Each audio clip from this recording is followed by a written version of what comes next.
रवि जी, आपका बहुत बहुत स्वागत है हमारे यूट्यूब चैनल पे। धन्यवाद। रवि जी, ये बताइए 498 होता क्या है और इसमें सज़ा कितनी मिलती है? देखिए 498 आईपीसी में दिया हुआ है। इसमें कहा यह गया है कि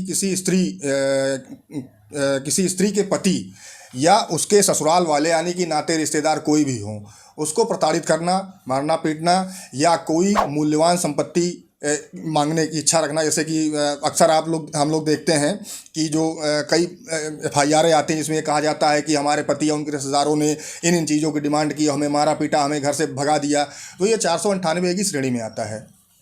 रवि जी, ये बताइए 498 का केस जो पत्नी होती है, महिला होती है, वो शादी के कितने वर्ष बाद तक फाइल कर सकती है? देखिए अक्सर हम लोग देखते हैं कि जो 498 की एफआईआर होती है उसके साथ दहेज प्रतिशत अधिनियम भी लगाया जाता है। तो ये जो दहेज प्रतिशत अधिनियम है यानी कि जो डाउरी से रिलेटेड मैटर है, ये शादी के 7 साल तक या उसके अंदर होता है। और 498 जो क्रूरता की बात करता है, तो क्रूरता किसी के साथ कभी भी हो सकती है। इसके लिए कोई समय सीमा जो है एक्ट में नहीं दिया हुआ है, तो इस पर ये नहीं कह सकते हैं कि ये इतने ही दिनों में होगा। क्रूरता किसी के साथ कभी भी हो सकती है। मारपीट, लड़ाई झगड़ा ये अमूमन होता रहता है। तो 498 का जो मुकदमा होता है वो कभी भी आप दाखिल कर सकते हैं। रवि जी, ये बताइए जब किसी पुरुष के खिलाफ कोई महिला इस तरह का एफआईआर दर्ज करा देती है 498 का, तो क्या उस पुरुष को उसमें जेल जाना पड़ता है? और अगर जेल जाना पड़ता है तो कितनी सज़ा मिलती है? देखिए इसमें जेल नहीं जाना पड़ता है, क्योंकि 498 में जो सज़ा है वो 3 साल की है। और माननीय सुप्रीम कोर्ट ने भी कहा है कि जो भी 7 साल या उससे नीचे के अपराध हैं उसमें अरेस्टिंग नहीं होगी, यानी गिरफ्तारी नहीं होगी। तो पुलिस इसमें 498 में गिरफ्तार नहीं कर सकती और जेल भी नहीं भेज सकती है।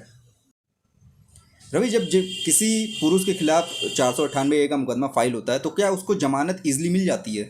जी बिल्कुल, जमानत इजीली मिल जाती है। देखिए इसमें 3 साल की सज़ा है। वैसे तो ये नॉन बेलेबल ऑफेंस है, लेकिन हाल के वर्षों में ही ऑनरेबल सुप्रीम कोर्ट और कई हाई कोर्टों ने भी इसको ये माना कि जो भी मैट्रिमोनियल डिस्प्यूट वाले मुकदमे हैं, जो पारिवारिक झगड़ों से संबंधित मुकदमे हैं, वो सुलह समझौते से ख़त्म किए जाएं, वो ज़्यादा अच्छा है। इसलिए इसमें जो न्यायालय होती है वो जमानत आसानी से दे देती है। इसमें कोई दिक्कत नहीं आती, कोई बाधा नहीं जेल नहीं जाना पड़ता है? नहीं, इसमें जेल बिल्कुल नहीं जाना पड़ता। हाँ, ये ज़रूर है जमानत हो जाती कि है। जैसे होता क्या है कि एफआईआर जब होती है 498 की, तो अमूमन देखने में आता है कि पति के साथ उसके घर वाले, उसके रिश्तेदार भी जो है अपराधी बना दिए जाते हैं।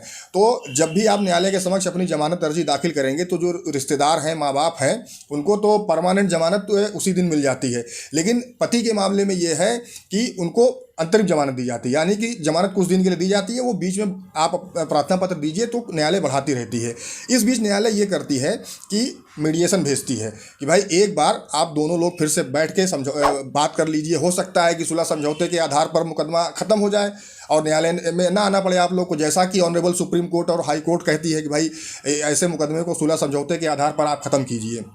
तो होता ये है कि पहले जो हस्बैंड होता है उसकी अंतरिम जमानत दे दी जाती है कि भाई आपको इतने दिन के लिए जमानत दी जा रही है और उस बीच आप मीडिएशन से समझौता कर लीजिए।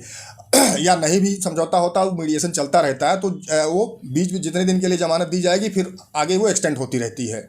इन केस मीडिएशन अगर फेल हो जाता है या बात नहीं बनती है तो क्या जमानत परमानेंट हो जाती है? देखिए मीडिएशन अगर फेल भी हो जाता है तो भी इसमें परमानेंट जमानत मिल जाती है, क्योंकि ये पारिवारिक मैटर होता है, मैट्रिमोनियल डिस्प्यूट होता है।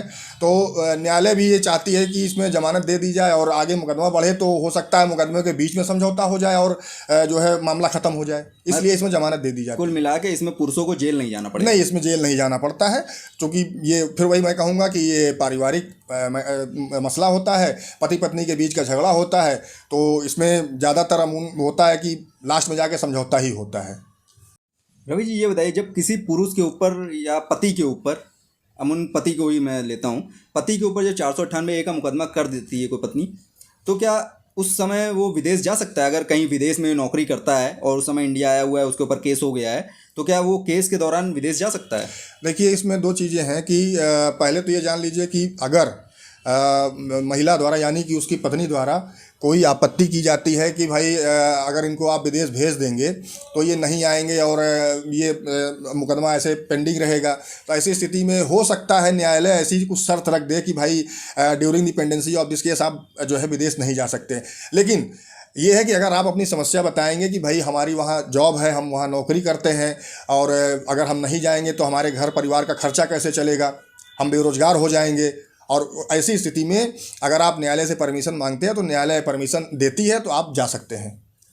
उम्मीद करते हैं वीडियो के माध्यम से दी गई जानकारी आपको समझ में आ रही होगी और अच्छी लग रही होगी। अगर वीडियो पसंद आ रहा है तो वीडियो को लाइक करें, चैनल को सब्सक्राइब करें। ऐसी ही जानकारी आपको बराबर चैनल पर मिलती रहेगी। अगर आपके कोई सवाल हैं तो हमें कमेंट के माध्यम से भी पूछ सकते हैं। वीडियो देखने के लिए बहुत बहुत धन्यवाद।